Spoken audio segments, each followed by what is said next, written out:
হাদি ভাই যখন শহীদ হয়েছে, অনেকে আগুন সন্ত্রাস চালিয়েছে। আমরা বলবো শান্তিপূর্ণভাবে সবাই মাঠে থাকুন।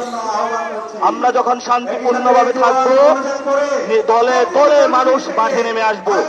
আর যারা এই প্রোগ্রামের মধ্যে এসে আগুন সন্ত্রাস করে, তারা আবার মানুষকে ভয় দেখাচ্ছে।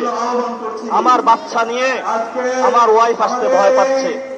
অসংখ্য ঢাকা শহরের মানুষ, আমাদের মা নারীরা যারা এই গণ অভ্যুত্থানে এসেছিলেন, তারা মাঠে নামতে চাচ্ছে, কিন্তু তাদের প্রতি ভয় দেখানো হচ্ছে।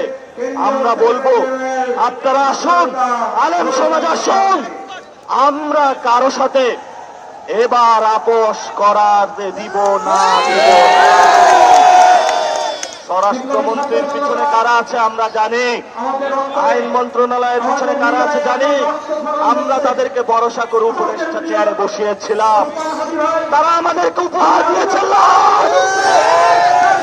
আমরা আমাদের মায়ের কসম খেয়ে বলছি, হাদি ভাইয়ের রক্তের কসম খেয়ে বলছি, হাদি ভাইয়ের রক্তের বদলা নিয়ে আমরা গড়ে তুলব। আপনারা সবাই মাঠে থাকবেন, স্লোগানে স্লোগানে কম্পিত করবেন। এই হাদি চত্বর আজকে থেকে এই চত্বরের নাম কি? আজকে থেকে এই চত্বরের নাম কি? আজকে থেকে এই চত্বরের নাম কি? শহীদ হাদি চত্বর।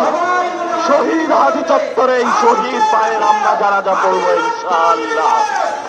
পুরা বাংলাদেশের রক্ত রাঙিয়ে দিব।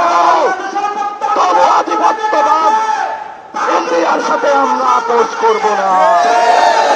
আমরা যুক্তরাষ্ট্রকেও চাই না, আমরা চায়নাকেও চাই না। আমরা 47-এ লড়াই করেছি, 71-এ করেছি, 24-এ করেছি, আবার করবো। বাংলাদেশ ঘুরে দাঁড়াবে।